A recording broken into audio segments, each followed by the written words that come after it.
आइए करते हैं देश हित की शुरुआत। दिल्ली में G20 की तैयारियां फाइनल स्टेज पर हैं और इस्लामाबाद में बैठे नेताओं और जनरलों की टेंशन टॉप लेवल पर है। पाकिस्तान एक तरफ से दिखावा करता है कि दिल्ली में दुनिया के पावरफुल देशों की मीटिंग से उसे कोई लेना देना नहीं, उससे कोई फर्क नहीं पड़ता।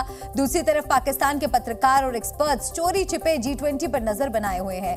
यहां से आ रही एक एक खबर को देख रहे हैं। G20 में कौन कौन मेहमान आ रहे हैं, दिल्ली कितनी तैयार है, ये सब पाकिस्तानियों को पता है।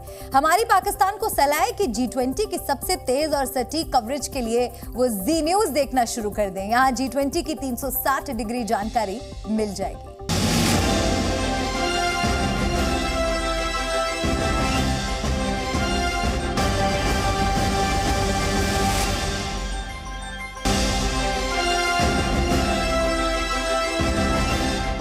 अगले 100 घंटे तक पूरा पाकिस्तान छिप छिप कर G20 की कवरेज देखेगा। भारत के टीवी न्यूज चैनलों पर दुनिया के बड़े लीडर्स की बात सुनेगा। G20 समिट के दौरान दिल्ली के भारत मंडपम पर 9 सितंबर से पूरी दुनिया की नजर होगी। यहीं पर अमेरिका के राष्ट्रपति जो बाइडेन, यूके के prime minister Rishi Sunak, France के प्रेसिडेंट इमैनुअल मैक्रो सहित लगभग सभी बड़े लीडर्स मौजूद रहेंगे। मीटिंग की तारीख जैसे जैसे नजदीक आ रही है, सीमा पार पाकिस्तान की धड़कनें हाई हो रही हैं। पाकिस्तान के लिए एक ही नाम सबसे ज्यादा इंपॉर्टेंट है, अमेरिका के राष्ट्रपति जो बाइडेन।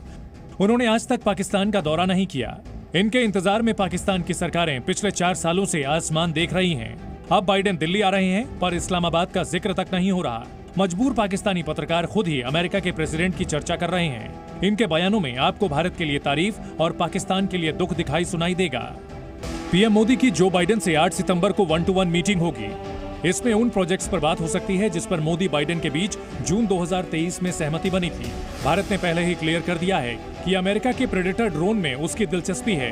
वो ये लड़ाकू ड्रोन खरीदना चाहता है और इस खबर ने पाकिस्तान में खतरे का सायरन बजा दिया है। अगर 8 सितंबर को दिल्ली में प्रेडेटर ड्रोन पर कोई ऐलान हो गया तो पाकिस्तान में टीवी फूटना तय समझिए। मोदी बाइडेन की मीटिंग अपने आप में पाकिस्तान के लिए एक बुरी खबर है। पाकिस्तान के लिए कहें तो G20 वाले जख्मों पर ये नमक मिर्च लगने के बराबर है। अमेरिका से आ रही दूसरी खबरें भी इस्लामाबाद के लिए कम दर्दनाक नहीं है। खुद पाकिस्तान में ऐसे बयान सुने और देखे जा रहे हैं जिसमें भारत की ताकत बढ़ने की बात हो रही है। पाकिस्तानियों का दावा है कि वॉशिंगटन में भी इंडिया का प्रभाव बढ़ रहा है। दिल्ली में पहली बार G20 की मीटिंग हो रही है, इसलिए सिक्योरिटी भी VVIP लेवल की है। भारत मंडपम में दुनिया का सबसे बड़ा इंडोर हॉल है, इसी में G20 का दिल्ली दरबार लगेगा। इन कन्वेंशन सेंटर में दुनिया को मिनी इंडिया की झलक देखने को मिलेगी। यहाँ की तस्वीरें इतनी शानदार हैं कि पाकिस्तानी भी तारीफ करने को मजबूर हो गए हैं।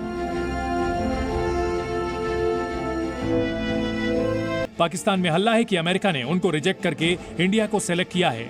कल तक अमेरिका के इशारों पर पाकिस्तानी दिन रात का अंतर भूल जाते थे, पर अब मोदी बाइडेन मिलकर अमेरिका इंडिया की पार्टनरशिप को नेक्स्ट लेवल पर ले जा रहे हैं। दोनों देशों के बीच इकोनॉमी से लेकर मिलिट्री लेवल तक नई पार्टनरशिप तैयार हो रही है और पाकिस्तानी किनारे बैठकर दिल्ली से इसकी लाइव तस्वीरें देखेंगे। 7 सितंबर यानी कल जो बाइडेन के दिल्ली पहुंचने की खबर है। दिल्ली में मोदी और बाइडेन को देखकर पाकिस्तानियों की छाती पर सांप लौटेगा और पाकिस्तान चाहे तो जी न्यूज पर इसकी नॉन स्टॉप कवरेज देख सकता है। ब्यूरो रिपोर्ट, जी मीडिया।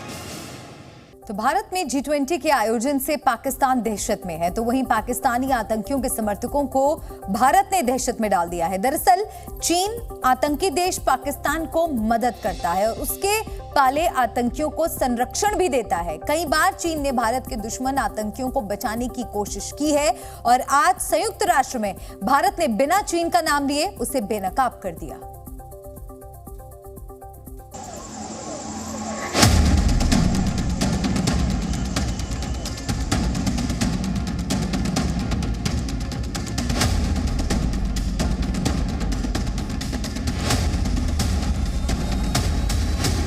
G20 से पहले चीन को तमाचा। आतंकियों के कवच पर UN से स्ट्राइक। दहशतगर्दी फैलाने वाले जितने जिम्मेदार हैं, उससे कहीं ज्यादा जिम्मेदार हैं आतंकियों को पालने और उन्हें बचाने वाले। पाकिस्तान आतंकवाद को पालता है और चीन पाकिस्तान को। कई मौके ऐसे आए हैं जब चीन पाकिस्तान के आतंकियों के लिए सुरक्षा कवच बन गया। आज भारत ने संयुक्त राष्ट्र के मंच से चीन पर हमला बोला और मजे की बात यह है कि भारत ने चीन का नाम तक नहीं लिया। The working methods of the United Nations Security Council sanctions committees continue to dent the credibility of the UN Security Council.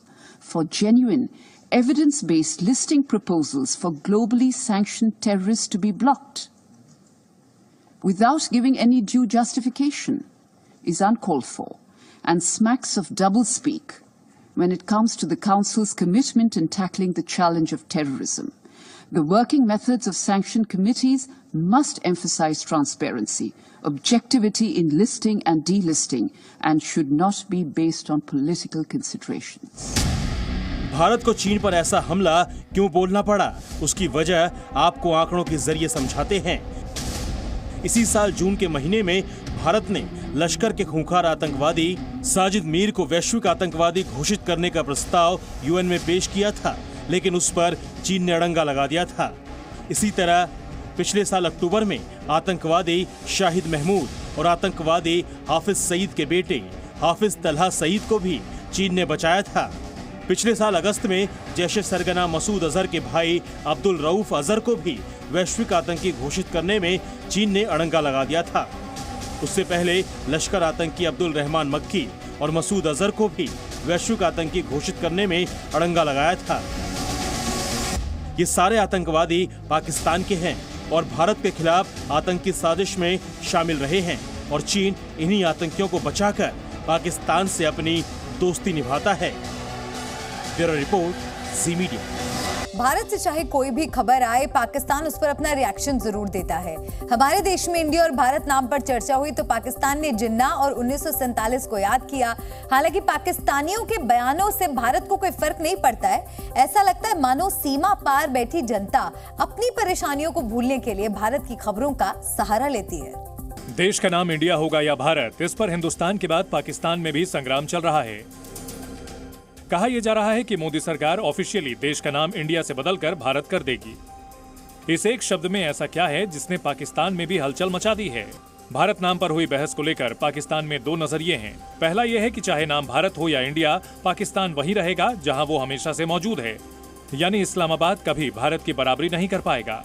अब तक इंडिया से खुद को कंपेयर करने का सपना देखने वाला पाकिस्तान नाम बदलने के बाद भी 4 कदम पीछे ही रहेगा।